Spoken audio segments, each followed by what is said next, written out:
వారు దేవుని సముఖంలో జరిగించవలసిన యాజక ధర్మం గురించి తేటగా తెలియజేయబడింది. యాజకులు యాజక ధర్మం జరిగించాలా? యాజక ధర్మం జరిగించేటప్పుడు వారికి ఇష్టం వచ్చినట్లు జరిగించుకోకుండా దేవుని ఆజ్ఞలను అనుసరించి జరిగించాలి. రెండవది, ఇశ్రాయేల్ ప్రజల్ని దేవుడు ప్రత్యేకపరుచుకున్నాడు. అన్య జనాంగంలో నుంచి దేవుడు వారిని ప్రత్యేక జనముగా ఏర్పాటు చేసి పెట్టాడు. వారు దేవుని ఆజ్ఞలను అనుసరించి పరిశుద్ధులుగా బ్రతకాలి అనేది లేవ్యకాండం మనకు తేటగా తెలియజేస్తూ ఉంది. దేవుని ఆజ్ఞలు ఏంటి అనేది ఒకదాని తర్వాత ఒకటి మనం నేర్చుకుంటూ ఉన్నాం. 19వ అధ్యాయానికి వచ్చాం. ఈ సమయంలో లేవ్యకాండం 19వ అధ్యాయం. 19వ అధ్యాయంలో 10 ఆజ్ఞల గురించి మాట్లాడుతూ ఉన్నాడు. ధర్మశాస్త్రము 10 ఆజ్ఞలతో కూడుకొని ఉన్నది. నిర్గమకాండము 20వ అధ్యాయంలో ఏవైతే 10 ఆజ్ఞలు చెప్పాడో ఆ 10 ఆజ్ఞల్ని ఇప్పుడు 19వ అధ్యాయంలో, లేవ్యకాండం 19వ అధ్యాయంలో చెబుతూ ఉన్నాడు. చదువుతాం ఒకసారి. 19వ అధ్యాయం మొదటి వచనంలో, లేవ్యకాండం 19వ అధ్యాయం మొదటి వచనంలో, మరియు యెహోవా మోషేకు ఇలాగ సెలవిచ్చెను, ఇశ్రాయేలీయులు సర్వ సమాజముతో ఇట్లాగు చెప్పుము, మీరు పరిశుద్ధులై ఉండవలెను. అదనమాట, మీరు పరిశుద్ధులై ఉండవలెను. మీ దేవుడునైన యెహోవానగు నేను పరిశుద్ధుడినై ఉన్న ప్రకారము మీలో ప్రతివాడు తన తల్లిని తండ్రికి భయపడవలెను. నేను నియమించిన విశ్రాంతి దినములను ఆచరింపవలెను. నేను మీ దేవుడినైన యెహోవాను. అదనమాట. మొదటి ఆజ్ఞను 4వ వచనంలో తెలియజేశాడు. నేను మీ దేవుడినైన యెహోవాను, నేను తప్ప ఇంకొక దేవుడు మీకు ఉండకూడదు. వ్యర్థమైన దేవతల తట్టు మీరు తిరగకూడదు. పోత విగ్రహములను చేసుకొనకూడదు. నేను మీ దేవుడినైన యెహోవాను. యెహోవాకు సమాధాన బలి అర్పించినప్పుడు అంగీకరింపబడునట్లుగా అర్పింపవలెను. బలి అర్పించు నాడైనను మరునాడైనను దాన్ని తినవలెను. దాన్ని మీరు ఉంచుకోకూడదు, కాల్చివేయాలి. చాలు. 10 ఆజ్ఞలు నిర్గమకాండంలో 20వ అధ్యాయంలో తెలియజేసినట్లుగా 10 ఆజ్ఞల గురించి వివరంగా చెప్పుకుంటూ వస్తున్నాడు. 19వ అధ్యాయంలో ఇశ్రాయేలీల సమాజము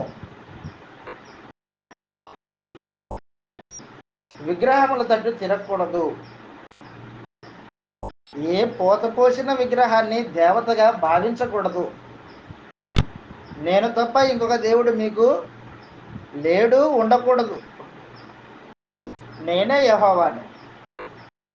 మీ పితరులతో వాగ్దానం చేసి మిమ్మల్ని నడిపించిన వాడును నేనే.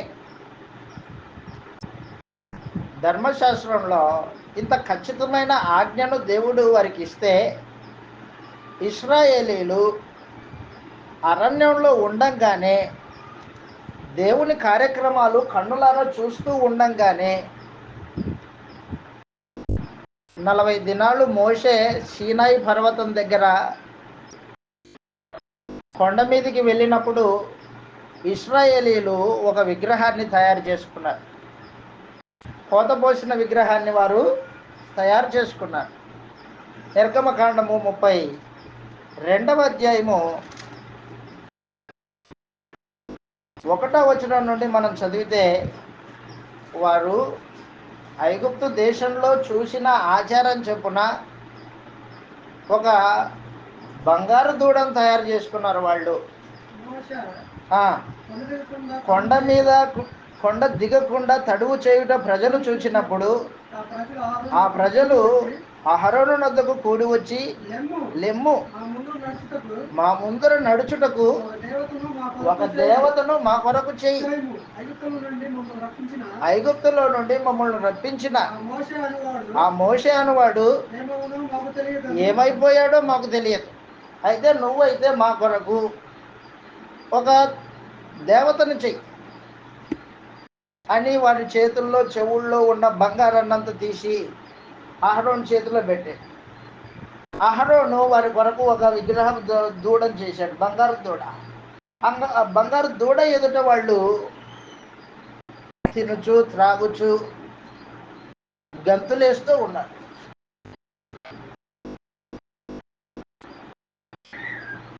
ఆజ్ఞ ధర్మశాస్త్రంలో ప్రత్యేకించి 10 ఆజ్ఞల్లో మొదటి ఆజ్ఞ అది. మొదటి ఆజ్ఞ. వాళ్ళు త్వరగానే ఆ ఆజ్ఞను విడిచిపెట్టి విగ్రహాల తట్టు తిరిగారు. దేవుడు ఏది చేయొద్దన్నాడో అది చేయడానికి పూనుకున్నారు. వాళ్ళు పూనుకున్నారు. దేవుడికి కోపం వచ్చింది. మోషేతో చెప్పాడు, మోషే నువ్వు కొండ దిగిపో, ఈ ప్రజలు నన్ను విడిచిపెట్టి వారి కొరకు ఒక దేవతను చేసుకుని దాని ఎదుట గెంతులు వేస్తున్నారు, జాతర చేస్తున్నారు, నువ్వు వెళ్ళిపో, కిందికి పో అని చెప్పేసి. మోషే వచ్చి చూసేసరికి మనుషులంతా జాతరలో మునిగిపోయారు. తినుతూ తాగుతూ దాని ఎదుట గెంతులేస్తున్నారు, విగ్రహారాధన చేస్తున్నారు. ఓ ఇశ్రాయేలు, ఐగుప్తులో నుండి నిన్ను రప్పించినది ఇదిగో ఇదే అని దాని ఎదుట సాగిలబడి జాతర చేస్తుంటే మోషే వచ్చి బట్టలు చింపుకున్నాడు వాళ్ళ పరిస్థితిని చూసి.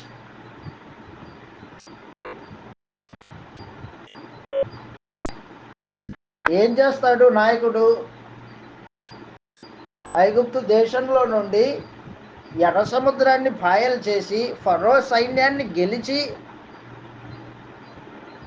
సముద్ర మార్గం గుండా తీసుకొని వచ్చి ప్రత్యేకపరుచుకొని ధర్మశాస్త్రాన్ని ఏర్పాటు చేసి పెడితే త్వరితగతినే వారు దేవుణ్ణి విడిచిపెట్టి విగ్రహాలని సాగిలపడినప్పుడు దేవుని మనస్సు ఎంతగా గాయం నొందిందో. వారిని నడిపించిన నాయకుడైన మోషే మనసులో ఎంత నొచ్చుకున్నాడో వాస్తవానికి. ఆ రోజున మోషే చేసిన కార్యక్రమం మనందరికీ తెలుసు. ఆ బంగారు దూడని అగ్నిలో కాల్చి బూడిద చేసి ఆ బూడిదని నీళ్ళల్లో జల్లి వారి చేత తాకిచ్చాడు. దేవుని కోపం రగిలింది వాస్తవానికి. దేవుడు కోపపడి వారిలో కొంతమందిని చంపేశాడు. విగ్రహారాధన దేవునికి నచ్చదు. ఈ రోజున క్రొత్త నిబంధనలో క్రీస్తులోనికి వచ్చిన తర్వాత మనలో ఎవరే కానీ విగ్రహారాధన చేయకూడదు. నిజమే, మనం బొమ్మలకి మొక్కం, కానీ ధనాపేక్ష కలిగి ఉండడము విగ్రహారాధన కిందే లెక్క. లోభత్వము ప్రదర్శించడము, పిసినారితనాన్ని ప్రదర్శించడము విగ్రహారాధన కిందే లెక్క. అన్యజనుల్లాగా నువ్వు బొమ్మకి మొక్కకపోవచ్చు, కానీ నీ హృదయంలో దేవుని కంటే ఎక్కువగా సిరిని ప్రేమించితే అది విగ్రహారాధనతో సమానం. మత్తయి సువార్త 6వ అధ్యాయము 19వ వచనం నుంచి లేఖన భాగాలు చదువుతాం. ప్రభు యేసు ఏం చెప్పాడంటే, భూమి మీద మీ కొరకు ధనం కూర్చుకోవద్దు, ఇక్కడ చిమ్మెటయు తుప్పు తినివేయును, దొంగలు కన్నం వేసి దొంగిలిద్దరు. ధనం పరలోకమందు ధనం కూర్చుకొనుడి. అక్కడ దొంగ ఉండడు, చిమ్మెట పట్టదు, తుప్పైనా పట్టదు, ఆ దొంగలు కన్నం వేయరు. అదనమాట. నీ ధనం ఎక్కడ ఉంటుందో అక్కడే నీ హృదయం ఉండదు. చెప్తున్నాడు కిందికి, దేహమునకు దీపము కన్నే గనుక. అంటే అర్థం ఏంటి? కన్ను బాగుంటే దేహం అంతా బాగుంటుందనా? ఆయన చెప్తుంది భౌతికమైన కన్ను గురించి కాదు, నీ దృష్టి గురించి చెప్తున్నాడు, నీ ఆలోచన విధానం గురించి చెప్తున్నాడు. ధనం మీద దృష్టి పెట్టిన వాడు చెడిపోతాడు, దేవుని మీద దృష్టి పెట్టి దేవుని యందు విశ్వాసం కలిగిన వాడు మేలైన స్థితిలో ఉంటాడు. చెప్తున్నాడు కిందికి, మీ కన్ను తేటగా ఉండిన ఎడల మీ దేహమంతయు తేటగా ఉండును, వెలుగుమయమై ఉండును. నీ కన్ను చెడ్డదైతే నీ దేహమంతయు చీకటిమయమై ఉండును. నీలోనున్న వెలుగు చీకటి ఉండిన ఎడల ఆ చీకటి ఎంతో గొప్పది. అదనమాట, ఎవడును ఇద్దరు యజమానులకి దాసుడుగా ఉండనేరడు. అతడు ఒకరిని ద్వేషించి ఒకరిని ప్రేమించు, లేదా ఒకరిని పక్షముగా ఉండి ఒకరిని తృణీకరించును. మీరు దేవునికి సిరికిని దాసులుగా ఉండనేరరు. కానీ లోకంలో ఏం జరుగుతుంది తెలుసునా? క్రైస్తవులమని చెప్పుకుంటూ సిరికి దాసులుగా బతుకుతూ దేవుని దాసులము అని చెప్పుకునే వేషధారులు ఉన్నారు. పైకి దేవుడు మా దేవుడు, క్రీస్తు మాకు ప్రభు అని మాట్లాడుకుంటూ హృదయంలో, ఆలోచనలలో, ప్రవర్తనలో ధనమును కూర్చిన ఆలోచనే, ధనం కూర్చిన ప్రవర్తనే కలిగి ఉండి మోసపోతున్నారు. నువ్వు భౌతికంగా బొమ్మను పెట్టుకొని పూజ చేయనక్కర్లా. ఎప్పుడైతే నీ హృదయంలో దేవుని కంటే ఎక్కువగా శనికి ప్రాధాన్యత ఇచ్చావో, దాని గురించి ఆలోచనే, దాని గురించిన ప్రవర్తనే నీ హృదయంలో ఉంటే, దాని గురించిన మాటలే నీ మాట్లాడుతూ ఉంటే పరిస్థితి, నీకు దేవుడు కాదు. దేవుడు ఎవరు నీకు? శనిదేవుడు. ఇద్దరు యజమానులకి దాసుడుగా ఉండడం చేత కాదు ఎవరికి. ఎవరైనా ఒకరికి దాసుడు అవుతాడు. దేవునికి దాసుడైన వాడు శనికి దాసుడు కాడు. శనికి దాసుడైన వాడు దేవునికి దాసుడు కాడు. ఎవరైనా నీ హృదయంలో ఒకరికే స్థానం. ఎవరికి ఇచ్చావు? ఆ రోజున ఇశ్రాయేలీయులు ఇచ్చినట్టు ఇచ్చావా? చదువుతాం ఒకసారి. ఎఫెసీయులకు రాసిన పత్రిక 5వ అధ్యాయం 5వ వచనంలో, ఎఫెసీయులకు రాసిన పత్రిక 5వ అధ్యాయం 5వ వచనంలో, వ్యభిచారి అయినను అపవిత్రుడైనను అదిగో విగ్రహారాధికుడైన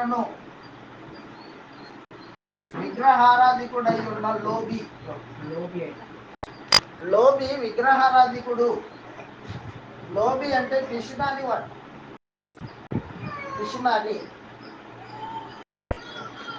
కొలస్సీలకు రాసిన పత్రిక ధనాపేక్ష కలిగి ఉండడం విగ్రహారాధనతో సమానం. 3వ అధ్యాయము 5వ వచనంలో ఈ మాట రాయబడింది.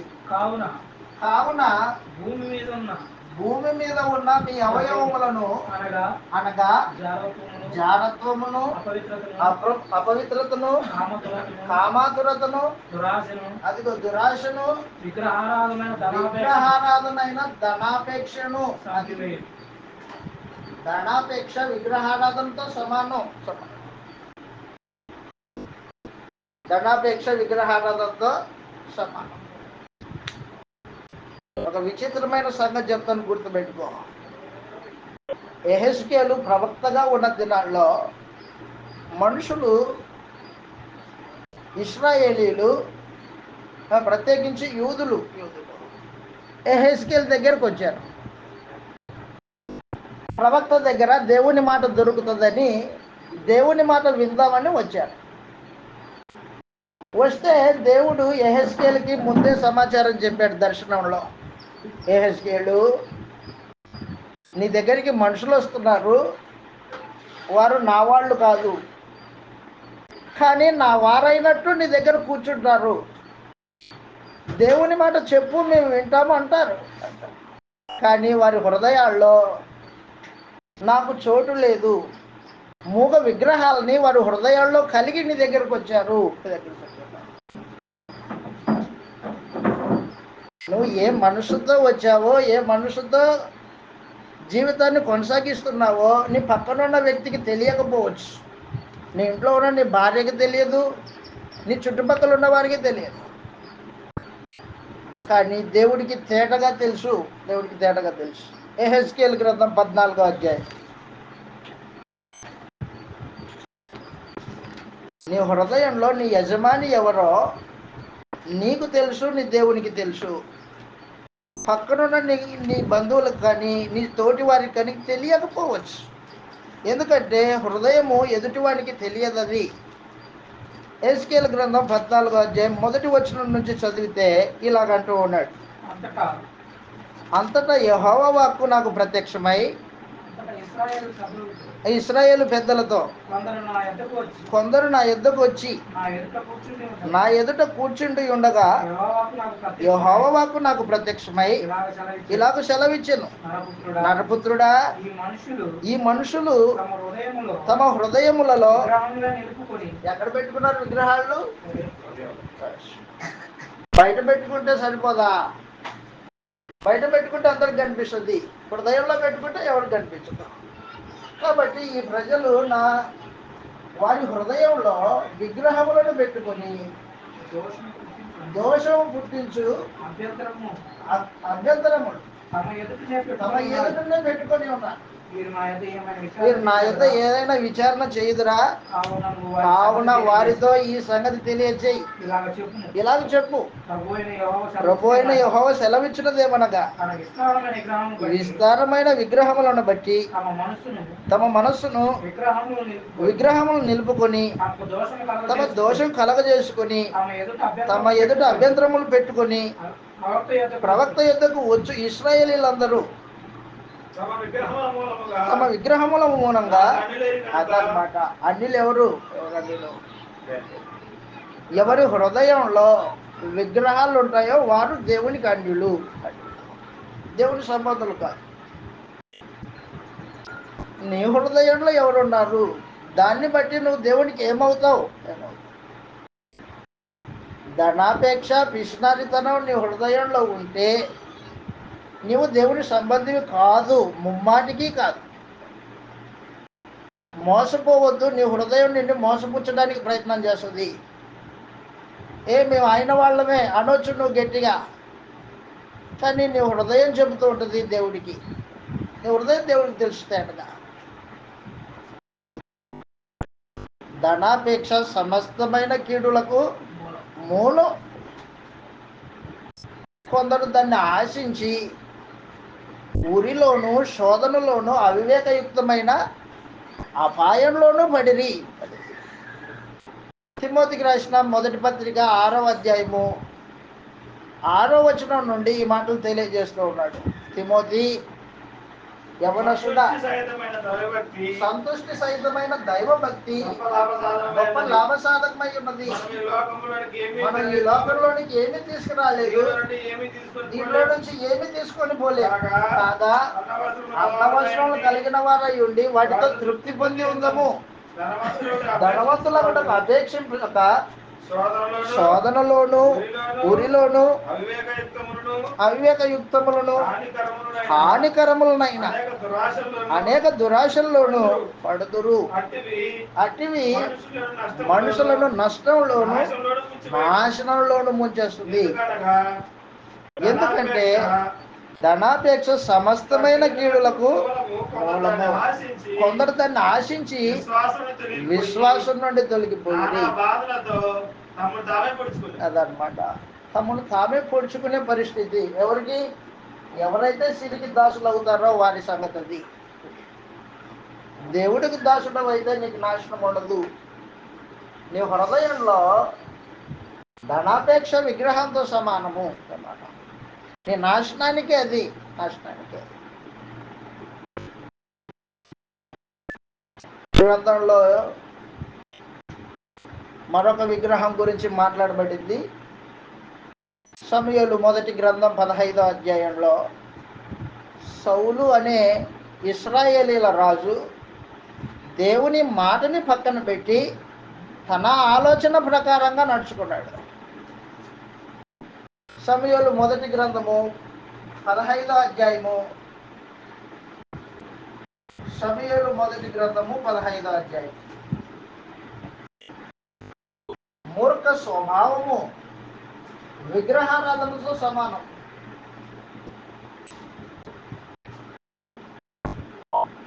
దేవుని మాటను పక్కన పెట్టి నీకు ఇష్టం వచ్చినట్లు బ్రతికితే అది మూర్ఖ స్వభావం. సమూయేలు మొదటి గ్రంథం 15వ అధ్యాయము 22వ వచనం నుండి చదువుతాం. 22, 23. అందుకు సమూయేలు తాను సెలవిచ్చిన ఆజ్ఞ చొప్పున ఒకడు గైకొనుట వలన యెహోవా సంతోషించున్నట్లు ఒకడు దహన బలులను అర్పించుట వలన ఆయన సంతోషించునా? ఆలోచించుము. బలులు అర్పించుట కంటే ఆజ్ఞను గైకొనుటయు పొట్టేళ్ల కొవ్వు అర్పించుట కంటే మాట వినుటయు శ్రేష్టము. తిరుగుబాటు చేయుట శోధ చెప్పుటను పాపముతో సమానము. మూర్ఖతను అగపరుచుట మాయ విగ్రహమును గృహదేవతలను పూజించుటతో సమానము. యెహోవా ఆజ్ఞ నీవు విసర్జించితివి గనుక నీవు రాజుగా ఉండకుండా ఆయన నిన్ను విసర్జించెను. కాబట్టి దేవుని ఆజ్ఞ ప్రకారంగా నడుచుకోకుండా దానికి వ్యతిరేకంగా నడుచుకోవడము దేవునితో తిరుగుబాటు చేయడమే. దేవునికి తిరుగుబాటు చేయడం. దేవుడికి తిరుగుబాటు చేసే ప్రతివాడు హృదయంలో మాయ విగ్రహం కలిగి ఉన్నాడు. మూర్ఖ స్వభావం. ఏమ్రా మూర్ఖుల్లాగా ఉన్నావు, ఏది పట్టుకుంటే ఎలాగ పట్టుకుంటా, అది కాదు. గ్రంథం ఏం చెప్పిందో చూడు. అది మూర్ఖుడు దేవుని ఆజ్ఞను అంగీకరించడు, వాని పట్టు వాడిదే. అలాంటి వాడు మాయ విగ్రహంను పూజించడంతో సమానం. కానీ ఈ రోజున మనుషులు అనేక మంది మాయ విగ్రహాల లోపల ఉన్నట్టు కనిపిస్తూ ఉంది. క్రొత్త నిబంధన ఇలాగ చెప్పిందయ్యా అంటే మనుషుడు అంగీకరించడు. వాడికి ఏదో నచ్చింది, ఎక్కడో విన్నాడు, దాని ప్రకారంగా అది కాదు ఇది అని చెబితే గ్రంథం చూపించినా రెఫరెన్స్ చెప్పినా పట్టించుకోడు. కారణం ఏంటి? లోపల ఎవరు ఉన్నారు? ఓ మాయ విగ్రహం ఉంది. అదనమాట సమాచారం. మూర్ఖత ఉంది. ఆ రోజున సౌలు రాజు దేవుని మీద తిరుగుబాటు చేశాడు. అమాలేకీయులతో యుద్ధానికి వెళ్ళి సమస్తమును నాశనం చేసిరా, దానిలో నుండి ఏదే కానీ తీసుకొని రావద్దు, మొత్తం కాల్చేసిరా అని చెప్పాడు సౌలుకి దేవుడు. కానీ ఏం చేశాడు? అక్కడ బాగా బలిసిన జంతువుల్ని తీసుకొని వచ్చి తన ఘాటికి కట్టుకున్నాడు. దేవుని మాట విన్నాను, నేను అందరినీ చంపేసి వచ్చాను అమాలేకుల్ని అన్నాడు. సెట్ ఆఫ్ యువర్ మౌత్ అన్నాడు. అంటే నోరు ముయ్ అన్నాడు సమూయేలు. ఆ కేకలేంటి? ఆ గొర్రెల మందల కేకలేంటి అని అడిగాడు. అవే నీ దేవునికి బలి అర్పించాలని బలి పశువులు తీసుకొచ్చారు అన్నాడు. దేవునికి తెలుసు అవి ఎందుకు వచ్చాయో. కాబట్టి మూర్ఖ స్వభావమును ప్రదర్శించడము విగ్రహారాధనతో సమానం. ఒకడు ఇద్దరు యజమానులకి దాసుడై ఉండనేరడు. కాబట్టి నేను నీ దేవుడినైనా యెహోవాను, విగ్రహముల తట్టు నువ్వు తిరగకూడదు అని చెప్పేశాడు అనమాట. ఇశ్రాయేలుతో చెప్పిన మాట అది. ఆ తర్వాత ఏం చెప్పాడంటే లేవ్యకాండం 19వ అధ్యాయము 3వ వచనంలో ఏమన్నాడంటే తల్లిదండ్రులని సన్మానించాలా అన్నాడు. తల్లిదండ్రులని సన్మానించాలా, వారిని గౌరవించాలా, వారికి భయపడాలి నీవు. అది తల్లిదండ్రులని గౌరవించుకోకుండా వారికి భయపడకపోతే దేవుని ఆజ్ఞను తిరస్కరించినట్టు లెక్క. ఆ రోజున తల్లినైనను తండ్రినైనను దూషించేవాడు దేవుడికి విరోధి. వాడు మరణ శిక్ష పొందాలి అని చెప్పేశాడు. తల్లిదండ్రుని దూషించకూడదు. ధర్మశాస్త్రంలో ఆజ్ఞ. నిర్గమకాండం 20వ అధ్యాయము, నిర్గమకాండం 20వ అధ్యాయం ప్రత్యేకించి 12వ వచనంలో చదువుతాం చూడండి. 12వ వచనంలో నీ దేవుడైన యెహోవా నీకు అనుగ్రహించిన దేశమందు అదనమాట నువ్వు దీర్ఘాయుష్మంతుడగునట్లు నీ తండ్రిని తల్లిని సన్మానించుము. అదనమాట. నీకు దీర్ఘాయుష్మంతం కావాలంటే నీ తండ్రిని తల్లిని సన్మానించు, వారిని గౌరవించు, వారి మాట విను, వారికి భయపడు. నిర్గమకాండం 21వ అధ్యాయం 17వ వచనంలో 21:17లో తన తండ్రినైనను తల్లినైనను శపించువాడు నిశ్చయంగా మరణశిక్ష పొందుతాడు. అదన్నమాట. కాబట్టి తల్లిదండ్రులను గౌరవించడం అనేది దేవునికి ఇష్టమైన కార్యక్రమం. అది ఆనాడు ఇశ్రాయేలీయులకి చెప్పాడు. నేడు క్రొత్త నిబంధనలో కూడా మనకు ఆజ్ఞ అయి ఉన్నది. ఎఫెసీయులకు రాసిన పత్రిక 6వ అధ్యాయము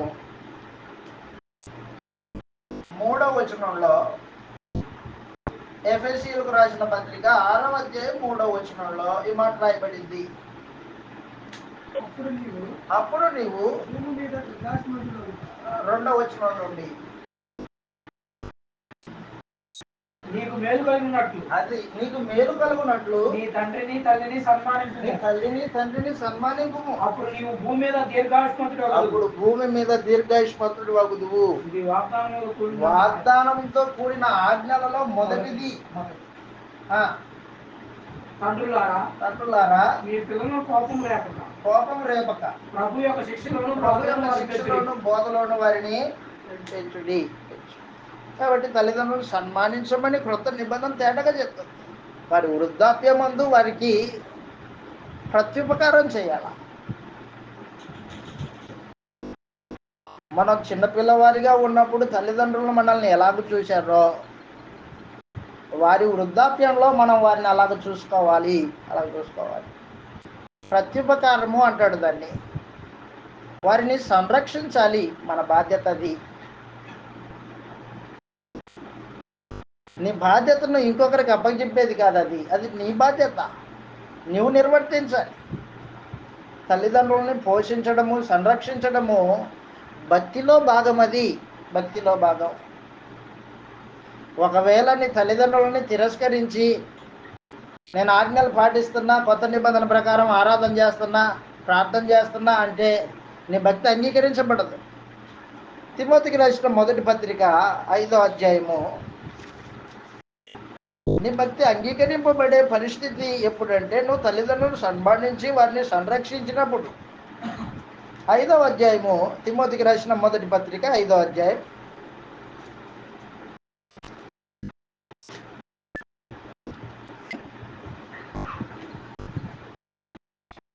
4వ వచనం నుండి చదువుతాం.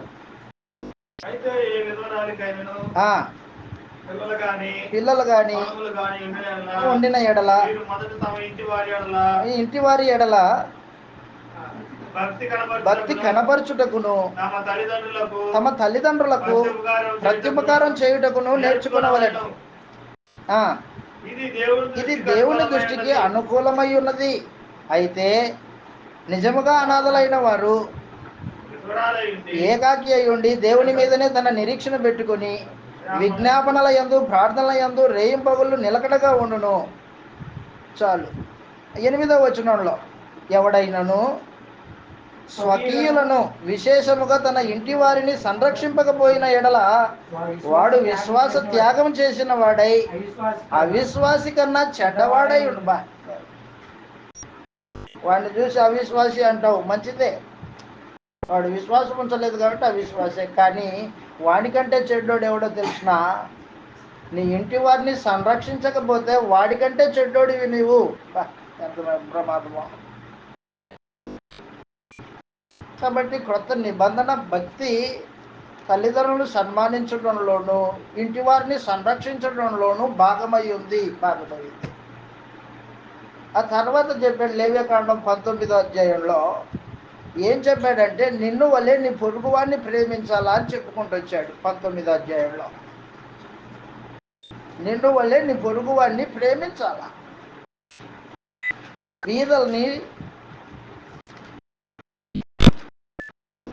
బీదలు నీ వలన లాభం పొందేటట్లు కార్యక్రమాలు జరగాల.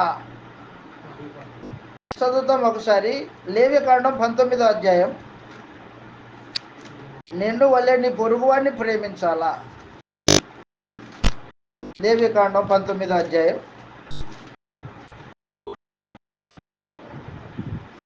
9వ వచనం నుండి చదువుతాం. 9వ వచనం నుండి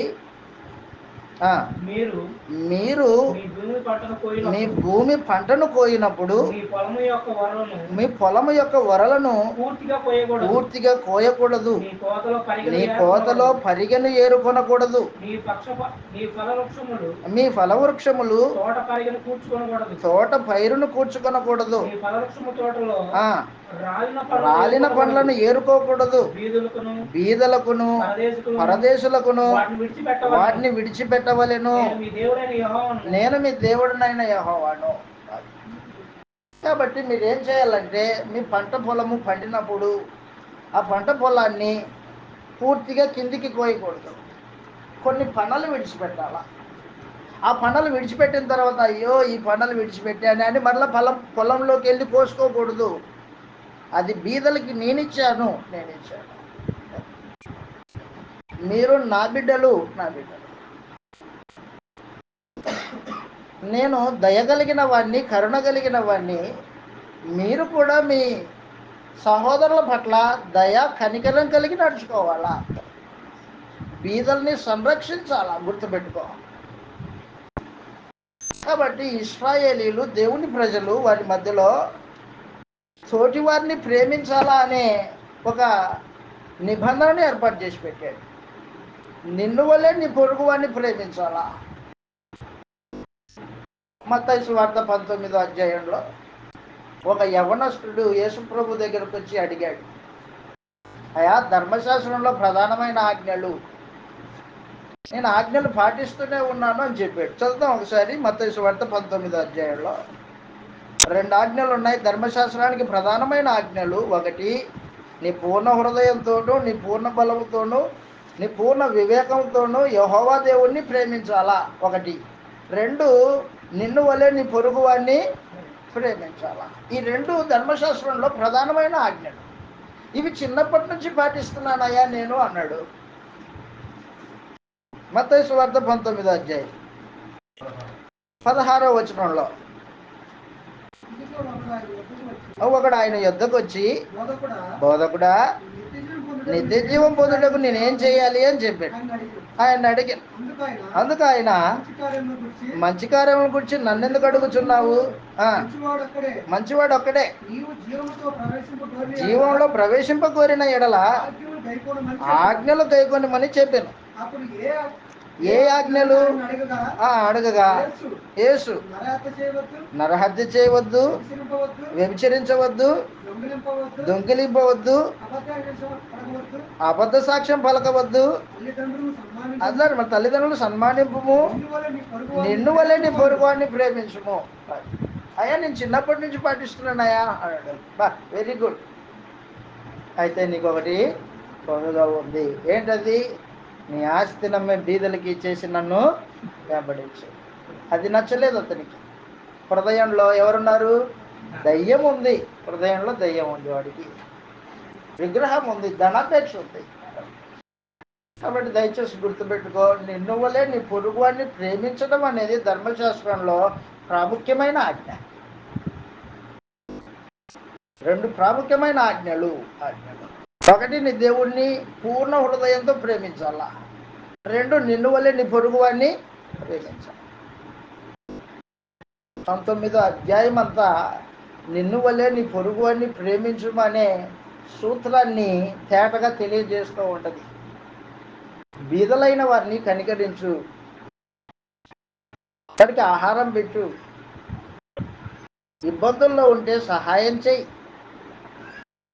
అన్యుడు వేరే, నీ సహోదరుడు వేరే. మనందరికీ తెలిసినట్లు బీదల్ని కనికరించేవాడు యెహోవాకు అప్పిచ్చేవాడు. దేవుడికి మనలో ఎవరమైనా అప్పియగలమా? ఆయనకి ఏం కొదువని నువ్వు ఇస్తే తీసుకుంటాడు అప్పుగా. సర్వభూమి ఆయనదే, కొండ మీద ఉన్న మేకలన్నీ ఆయనవే. ఆయనకేం కొదువా? గుర్తుపెట్టుకో, నీ పక్కనున్న బీదవాడిని కనికరించినప్పుడు యెహోవాకి అప్పించినట్లే. బీదల్ని కనికరించాలా అని చెప్పేసి, బీదల్ని దూషించకూడదు, వాని ఎడల కఠినంగా ప్రవర్తించకూడదు. బీదవానికి సహాయం చేసావనుకో, ఒకవేళ వాడు తిరిగి ఇయ్యలేదు, ఎదురు చూసావు ఇయ్యలేదు, అయితే గుర్తుపెట్టుకో, అది నా లెక్కలో చేర్చు, నేను ఇస్తా అంటాడు దేవుడు. నా లెక్కలో చేర్చు, నేను ఇస్తా 100 రెట్లు ఇస్తా. నువ్వు ఎంత ఇచ్చావో దానికి 100 రెట్లు ఇచ్చే బాధ్యత నాది. కాబట్టి బీదల్ని కనికరించడము, వారి పట్ల దయ చూపడం అనేది దేవునికి ఇష్టమైన కార్యక్రమం. కొత్త నిబంధనలో భక్తిలో భాగం అది, భక్తిలో భాగం. యాకోబు గారు రాసిన పత్రిక 1వ అధ్యాయము, యాకోబు గారు రాసిన పత్రిక 1వ అధ్యాయం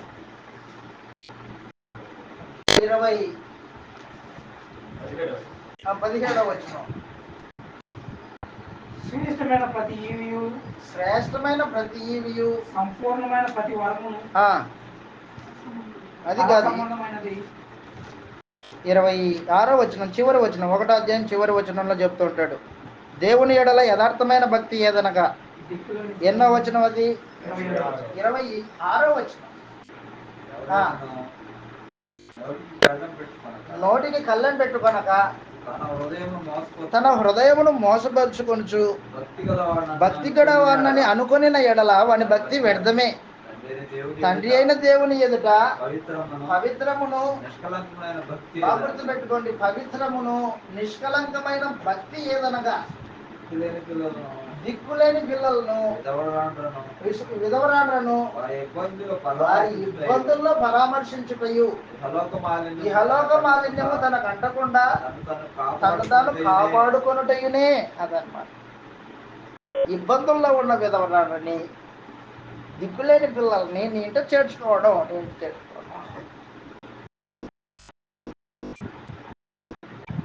నేను అంగీకరించే భక్తి పవిత్రమైన భక్తి, నిష్కలంకమైన భక్తి. కాబట్టి నీ పని నువ్వు చూసుకుంటూ స్వార్థపూరితంగా బ్రతకడం అనేది క్రైస్తవ్యం కాదు. అది క్రైస్తవ్యం కాదు.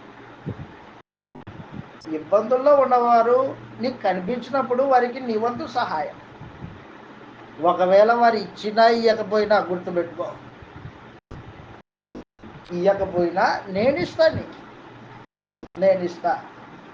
నా పేరిట సహాయం చేసావు కాబట్టి అది నా బాధ్యత, నేను తీరుతాను నీకు. కొత్త నిబంధన భక్తి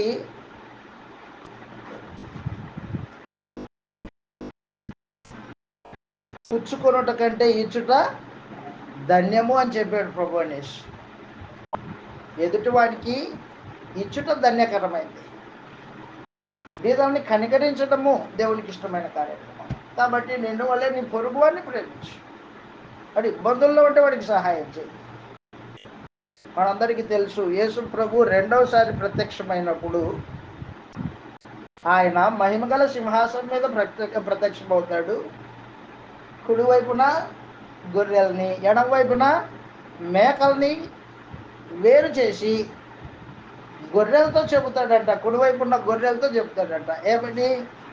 నా తండ్రి చేత ఆశీర్వదింపబడిన వాళ్ళారా రండి, లోకం పుట్టింది మొదలుకొని మీ కొరకు సిద్ధపరచబడిన రాజ్యమును స్వతంత్రించుకోండి. ఏం చేశారు వాళ్ళు? నేను ఆకలి కొరినప్పుడు ఆహారం పెట్టారు, నేను దాహం కొన్నప్పుడు దాహం తీర్చారు, నేను దిగంబరినై ఉన్నప్పుడు బట్టలు ఇచ్చారు, నేను చెరసాలలో ఉన్నప్పుడు నన్ను చూడవచ్చారు, నేను రోగినై ఉన్నప్పుడు నన్ను పరామర్శించారు. నువ్వెప్పుడు రోగివై ఇంటివయ్యా? మేమెప్పుడు చేశాం ఇదంతా? నీ సహోదరులలో ఒకనికి అలాగూ చేసినప్పుడు నాకు చేసినట్టే. అరే, పక్కన ఎడమవైపు ఉన్న మేకలతో మాట్లాడుతున్నాడు. ఏమంటున్నాడు? శపింపబడిన వారలారా, మీరు నన్ను విడిచి అపవాదికిని వాడి దూతలకు సిద్ధం చేసిన నిత్యజ్ఞ దండనకు పో. ఎందుకంటే నేను ఆకలి కొట్టిని మీరు అన్నం పెట్టలేదు, దాహం కొట్టి మీరు నాకు నువ్వెప్పుడు దాహం కొన్నావయ్యా, మేమెప్పుడు లేదు. అల్పులైన ఈ నా సహోదరులలో మీరు ఒకరికి కూడా చేయలేదు కాబట్టి నాకు చేయనట్టే. కాబట్టి భక్తి దాతృత్వ స్వభావము నిన్ను వల్ల నీ పొరుగు అని ప్రేమించడం అనేది రేపొద్దున తీర్పులో నిలబడినప్పుడు తీర్పును మించి ఘనత నొందుతుంది. అల్పులైన ఈ నా సహోదరులో ఒకరికి మీరు చేశారు కాబట్టి నాకు చేసినట్టే. కాబట్టి దాతృత్వ స్వభావం అనేది ప్రాముఖ్యమైన సమాచారం. ఆ రోజున ఇశ్రాయేలుకు 19వ అధ్యాయంలో వివరించి చెప్పాడు అనమాట. ఆ తర్వాత చదువుతాం మనము 20వ అధ్యాయం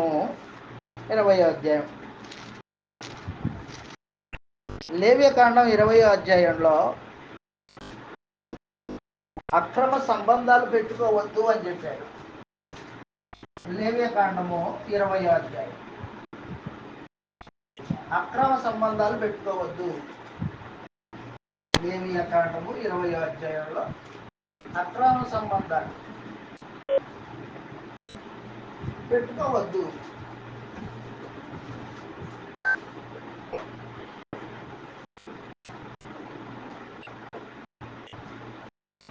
అక్రమ సంబంధాలు నాశనానికే. అవి దుర్నీతి సంబంధమైనవి. నీతి కాదు, దుర్నీతి సంబంధమైనవి. నీ పొరుగు వాని భార్యను నువ్వు తీసుకోకూడదు. చదువుతాం, కొన్ని వచనాలు చదివి ముందుకు వెళ్దాం. మీరు పవిత్రులై ఉండాలా. ఒకనికి ప్రదానం చేయబడిన దాసి వెల ఇచ్చి విమోచింపబడకుండానే ఊరక విడిపింపబడకుండానే ఒకరి దాంతో చేయనిచ్చి వీర్యస్ఖలనం చేసిన ఎడల అని శిక్షించాలి. అది విడిపింపబడలేదు కనుక వారికి మరణ శిక్ష విధించాలి. అనగా పొట్టేలును తీసుకొని రావాలి. కాబట్టి 20వ అధ్యాయంలో అక్రమ సంబంధాల గురించి మాట్లాడాడు. అలాగుననే ప్రత్యేకించి 6వ వచనం చూద్దాం ఒకసారి. 6వ వచనంలో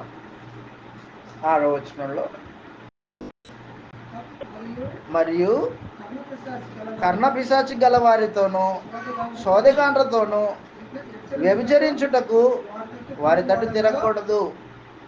వాడెవడో నేను వానికి విరోధినై ప్రజల్లో నుండి వాడిని కొట్టివేస్తున్నాను. కాబట్టి కర్ణపిశాచి కలిగిన వారి దగ్గరికి, శోధ చెప్పు వాడి దగ్గరికి మీరు పోకూడదు. ఒకవేళ అలాంటి వాడు ఎవడైనా మీకు కనిపిస్తే మీరే వాడిని చంపేయాల. మంత్ర ప్రయోగం చేసేవాడు, కర్ణపిశాచి చూసేవాడు, శోధ చెప్పేవాడు, వాడితో జత కట్టకూడదు. నీవు వాటి సహవాసం చేయకూడదు నీవు. కాబట్టి సామాజిక పవిత్రత గురించి మాట్లాడుతున్నాడు. సామాజిక పవిత్రత 8వ వచనంలో 7వ వచనంలో కావున మిమ్మును మీరు పరిశుద్ధపరచుకొని పరిశుద్ధులై ఉండుడి. నేను మీ దేవుడినైన యెహోవాను. మీరు నా కట్టడలను ఆచరించి వాటిని అనుసరింపవలెను. నేను మిమ్మును పరిశుద్ధపరచు యెహోవాను. ఎవడు తన తండ్రినైనను తన తల్లినైనను దూషించునో వానికి మరణశిక్ష విధింపవలెను. వాడు తన తండ్రినో తల్లినో దూషించను కనుక తన శిక్షకు తానే కారకుడు. పరుని భార్యతో వ్యభిచరించు వానికి, అనగా తన పొరుగువాని భార్యతో వ్యభిచరించిన వానికిని ఆ వ్యభిచారికిని మరణశిక్ష విధింపవలెను. తన తండ్రి భార్యతో శయనించిన వాడు తన తండ్రి మానచ్ఛేదను తీసెను. వారిద్దరికి మరణశిక్ష విధింపవలెను. తమ శిక్షకు తామే పాత్రులు. కాబట్టి అక్రమ సంబంధాలు పెట్టుకోకూడదు. మీరు నా ప్రజలు పవిత్రులై ఉండాలా, పరిశుద్ధంగా ఉండాలా. నీ పొరుగు వారిని ఏదే కానీ ఆశించకూడదు. ఆ తర్వాత చెప్పాడు, దయచేసి గుర్తుపెట్టుకోండి. 27వ వచనంలో 22 నుంచి చదువుతాం. 22 నుంచి.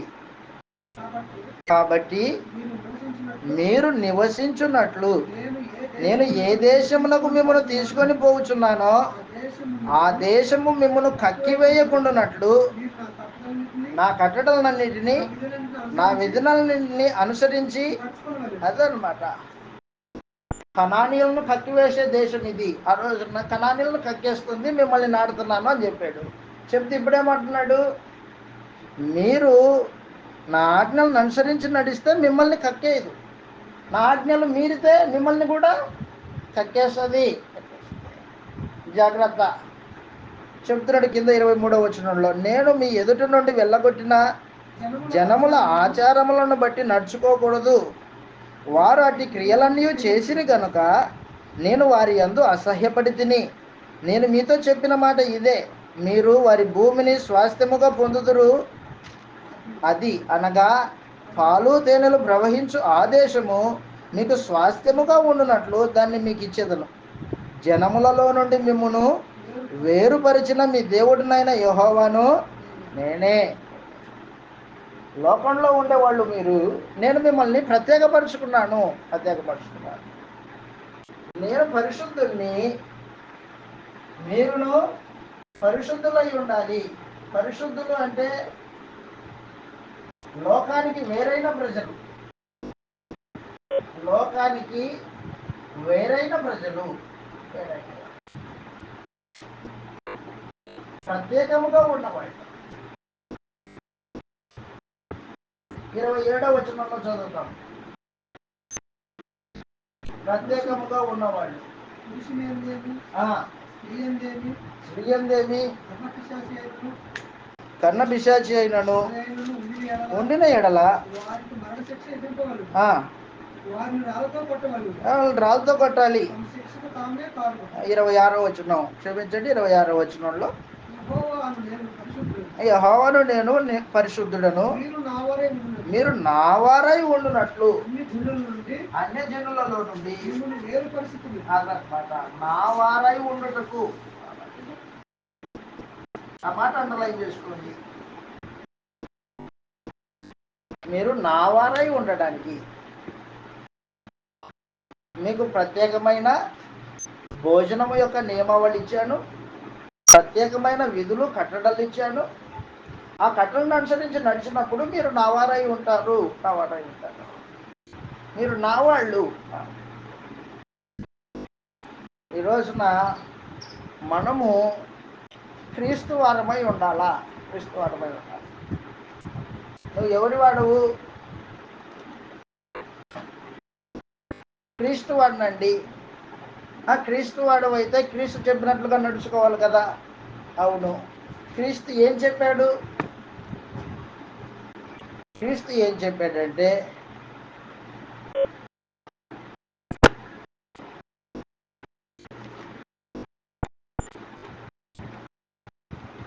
గలతీయులకు రాసిన పత్రిక 5వ అధ్యాయం, నేడు మనము క్రీస్తు వారమై ఉండాలా. క్రీస్తు వారు అంటే క్రీస్తు సంబంధులు.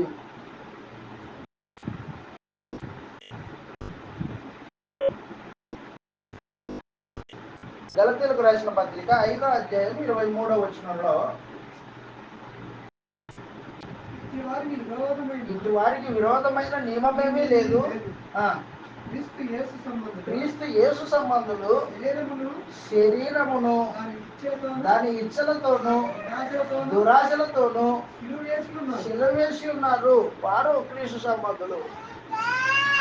నువ్వు క్రీస్తు వాడవా?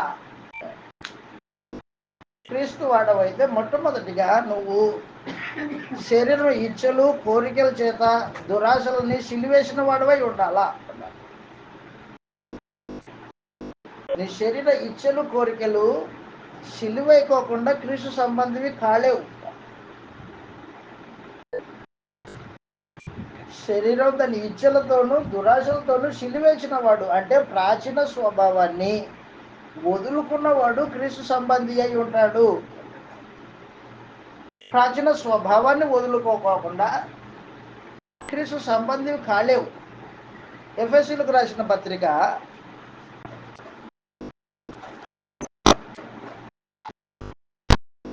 ప్రాచీన స్వభావాన్ని సిలివేసిన వాళ్ళు క్రీస్తు సంబంధులు.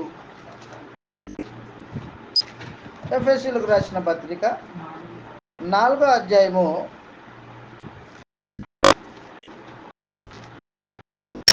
'ప్రాచీన స్వభావాన్ని సిలివేసిన వాళ్ళు 20వ వచనం నుండి చదువుతాం. 20వ వచనం నుండి, అయితే మీరు యేసును గూర్చి విని ఆయన యందలి సత్యం ఉన్నది ఉన్నట్టుగా ఆయన యందు ఉపదేశింపబడిన వారై మీరు అలాగున క్రీస్తుని నేర్చుకున్న వారు కాదు. కావున అదిగో చెబుతున్నాడు, మునుపటి ప్రవర్తన విషయంలోనైతే మోసకరమైన దురాశ వలన చెడిపోవు మీ ప్రాచీన స్వభావమును వదులుకొని మీ చిత్తవృత్తి యందు నూతన పరచబడిన వారై నీతియు యథార్థమైన భక్తి కలిగిన వారై దేవుని పోలికగా సృజింపబడిన నవీన స్వభావం ధరించుకొనుడి అన్నట్టు. 4వ అధ్యాయం 20వ వచనం నుండి, ప్రాచీన స్వభావమును వదులుకోలేక ఉంటే నువ్వు క్రీస్తు సంబంధి కాదు. ఒకని బాప్తిస్మంగా దేవుడు ఎంచాలంటే మొదటిగా నీ ప్రాచీన స్వభావాన్ని క్రీస్తుతో పాటు సిలివేయాలా. అప్పుడు నీ బాప్తిస్మము చెల్లుతుంది, నువ్వు క్రీస్తు సంబంధివై ఉంటావు. రోమీయులకు రాసిన పత్రిక 6వ అధ్యాయం 6వ వచనంలో ఈ మాట రాయబడింది. రోమీయులకు రాసిన పత్రిక 6వ అధ్యాయం 6వ వచనంలో ఏమనగా మనమిక పాపమునకు దాసులము కాకుండానట్లు పాప శరీరము నిరర్ధకమగునట్లు మన ప్రాచీన స్వభావము ఆయనతో కూడా సిలువేయబడినని ఎరుగుదురా. ప్రాచీన స్వభావాన్ని సిలివేసిన వారు క్రీస్తు సంబంధులు.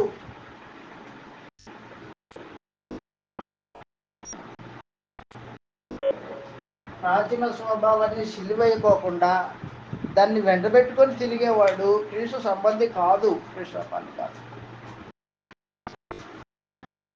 నేను మిమ్మల్ని లోకంలో నుండి వేరుపరుచుకున్నాను అని దేవుడు ఇశ్రాయేలు గురించి చెప్పినట్టుగా క్రీస్తు మనల్ని తన రక్తంతో కడిగి పవిత్రులుగా చేసుకుని చీకట్లో నుండి వెలుగులోనికి పిలిచాడు. అపవాది అధికారంలో నుండి దేవుని వైపుకు పిలిచాడు. లోక సహవాసంలో నుండి క్రీస్తు సహవాసానికి పిలువబడిన వాళ్ళం మనం. ప్రాచీన స్వభావాన్ని ఆయనతో పాటు సిలివేసిన వారు క్రీస్తు సంబంధులు.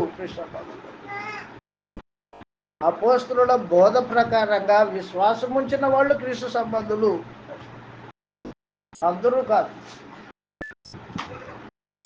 అపోస్తలుల సహవాసం ఉంటేనే క్రీస్తు సహవాసం ఉంటుంది. క్రీస్తు సహవాసం ఉంటేనే దేవుని సహవాసం ఉంటుంది. ఒకదానికొకటి లింకు. కాబట్టి నువ్వు క్రీస్తు సంబంధి కావాలంటే మొట్టమొదటిగా శరీరంలో దాని ఇచ్చలతోనూ దురాశలతోనూ సిలువేయాలి. 1. 2 నీ ప్రాచీన స్వభావాన్ని సిలువేయాలి. 3 నువ్వు క్రీస్తు సంబంధం అవ్వాలంటే అపోస్తలుల బోధకు హృదయపూర్వకంగా లోబడాలి. అపోస్తలుల బోధకు హృదయపూర్వకంగా లోబడాలి.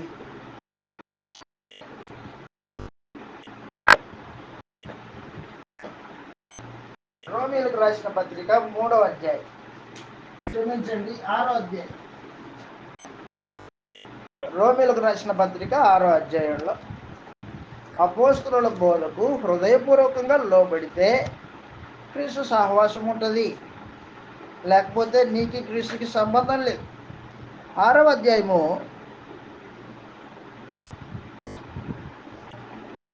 17వ వచనంలో ఈ మాట రాయబడింది, మీరు పాపమునకు దాసులై ఉంటిరి కానీ అదనమాట ఏ ఉపదేశ క్రమమునకు మీరు అప్పగింపబడితిరో దానికి దానికి హృదయపూర్వకంగా లోబడిన వారై పాపము నుండి విమోచింపబడి నీతికి దాసులైతిరి. ఇందుకు దేవునికి స్తోత్రము. పాపము నుండి విమోచింపబడి నీతికి దాసులైన వారు కొత్త నిబంధన సంబంధులు. అపోస్తలుల బోధకు హృదయపూర్వకంగా లోబడిన వారు. అపోస్తలుల లాంటి చర్యలు చేయాలి. అపోస్తలుల లాంటి క్రియలు చేస్తే వారితో సహవాసం ఉంటుంది.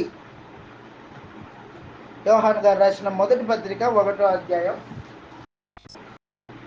యోహాను గారు రాసిన మొదటి పత్రిక 1వ అధ్యాయము 3వ వచనం నుండి ఇలాగూ చదువుతాం. అదనమాట, అపోస్తలులతో సహవాసం ఉండాలా. అపోస్తలులతో సహవాసం అంటే ఏంటి చెప్తున్నాడు.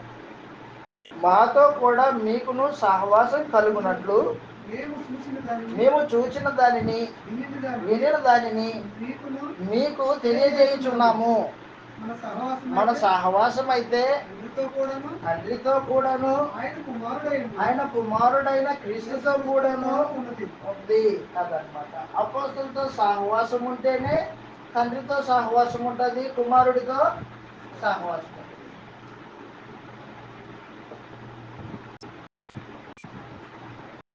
నీవు క్రీస్తు సంబంధివై ఉంటావు, దేవుని సంబంధివై ఉంటావు. అపోస్తలులతో సహవాసం లేకపోతే క్రీస్తు సంబంధివి కాదు, మోసపోతావు నీవు. కాబట్టి అపోస్తలులతో సహవాసం అన్నప్పుడు వారి బోధతో సహవాసం ఉండాలి. మీరు వారు ఏం చెప్పారో దాన్ని జరిగించాలా కానీ మనుషుల ఇష్టాలని, నీ ఇష్టాన్ని నెరవేర్చుకోవడానికి కార్యక్రమాలు చేయకూడదు. కొత్త నిబంధన సంబంధులు, క్రీస్తు సంబంధులు. ఆ రోజున లోకానికి వేరై ధర్మశాస్త్రం కిందికి వచ్చిన వాళ్ళు దేవుని సంబంధులు. నేను మీకు దేవుడినై ఉండడానికి, మీరు నా వారై ఉండడానికి నేను ఐగుప్తు దేశంలో మిమ్మల్ని విడిపించుకొని తీసుకొని వచ్చాను అని చెప్పాడు. క్రీస్తు మనల్ని తన రక్తంతో మన పాపముల నుండి విమోచించి తన వారుగా చేసుకున్నాడు. మనం ఆయన వారం అయితే మనం దేవుని సంబంధులమై ఉంటాము. శరీరం యొక్క ఇచ్చలు కోరికలతో కొట్టుమిట్టాడేవాడు క్రీస్తు సంబంధి కాదు. మోసపోతున్నాం.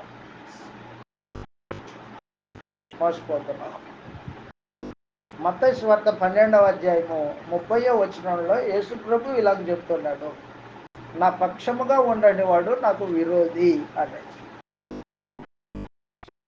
మత్తయి సువార్త 12వ అధ్యాయం 30వ వచనంలో నా పక్షముగా ఉండని వాడు నాకు విరోధి, నాతో కలిసి సమకూర్చని వాడు చెదరగొట్టువాడు అదన్నమాట.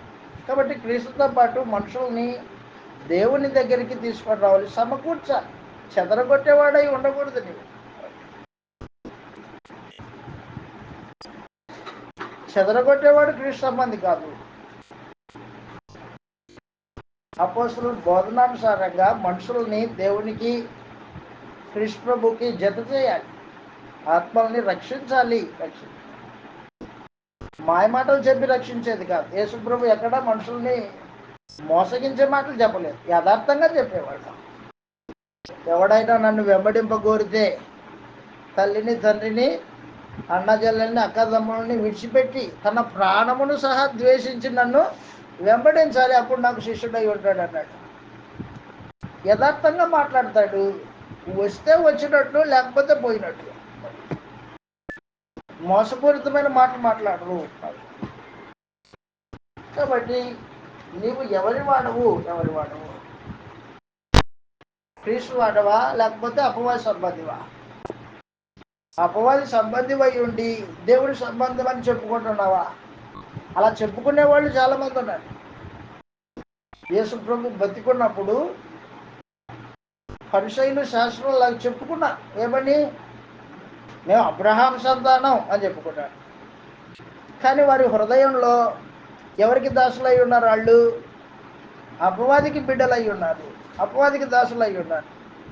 మీరు మీ తండ్రి యొక్క అపవాది సంబంధం.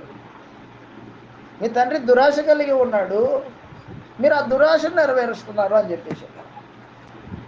కాబట్టి నువ్వు ఎవరి సంబంధివి అనేది భూమి మీద నువ్వు బ్రతికున్న దినాల్లో నీ ప్రవర్తనను బట్టి, నీ స్వభావాన్ని బట్టి తెలిసిపోతుంటుంది.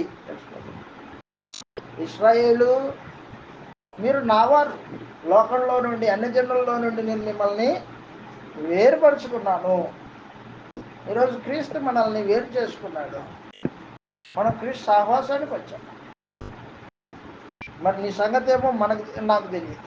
నువ్వు ఎవరు సహవాసానికి వచ్చావో నాకు తెలియదు. క్రీస్తు సహవాసానికి వచ్చిన వాళ్ళైతే క్రీస్తు సంబంధులై ప్రాచీన స్వభావాన్ని సిలివేసిన వారై ఉంటారు. హృదయపూర్వకంగా అపోస్తలుల బోధకులో పడిన వారై ఉంటారు. అపోస్తలులు సహవాసం కలిగి ఉంటారు. వాళ్ళు ఏం చేశారో అవి చేస్తూ ఉన్నావు అంతే. లోకంలో చూస్తూ ఉన్నాం, క్రిస్మస్ పండుగ కానీ, ఆ పండుగ కానీ, ఈ పండుగ కానీ చేస్తూ ఉంటారు. అపోస్తలు చేయలేదు అలాంటివి. లోకంలో పుట్టినరోజులు, చనిపోయిన దినాలు చేస్తూ ఉంటారు. అపోస్తలు చేయలేదు. అపోస్తలు చేయకపోతే నువ్వు చేస్తున్నావంటే అర్థం ఏంటి? కాదు అని అర్థం. మేము క్రీస్తు సంబంధం కాదు అని నువ్వు ఎందుకు నువ్వే చెప్పుకుంటున్నావు. క్రీస్తు సంబంధం అయితే అపోస్తలుల బోధలో నిలిచి ఉంటావు. యోహాన్ గారు రాసిన మొదటి పత్రిక 2వ అధ్యాయము 20వ వచనంలో ఈ మాట రాయబడింది. యోహాన్ గారు రాసిన మొదటి పత్రిక 2వ అధ్యాయం 20వ వచనంలో,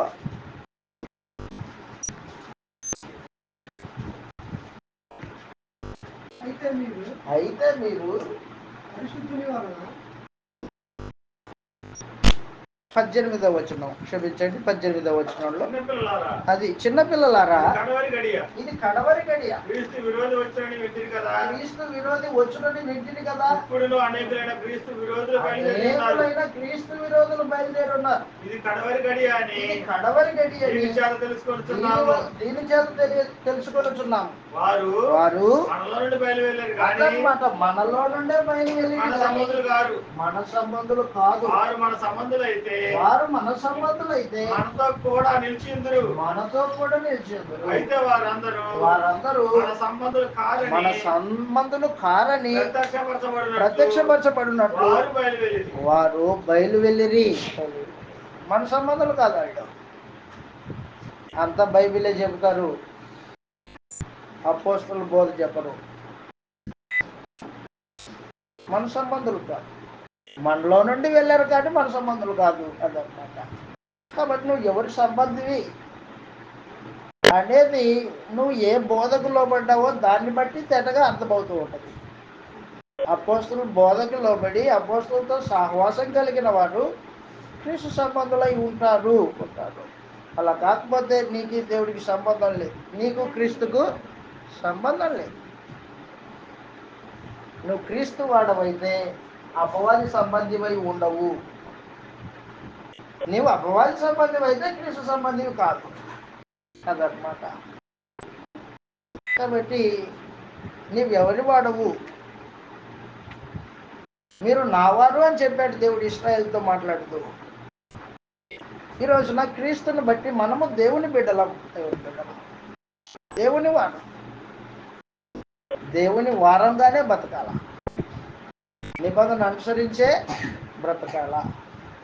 కాబట్టి దాని గురించి మీరు ఆలోచన చేయవాలని ప్రేమతో మనవి చేస్తూ నాకు 10 నిమిషాలు బ్రేక్ తీసుకుందాం. మనం మరలా వచ్చిన తర్వాత 21వ అధ్యాయం నుంచి చివరి వరకు చూసుకొని లేవ్యకాండాన్ని ముగించుకుంటాం. 10 నిమిషాలు బ్రేకు.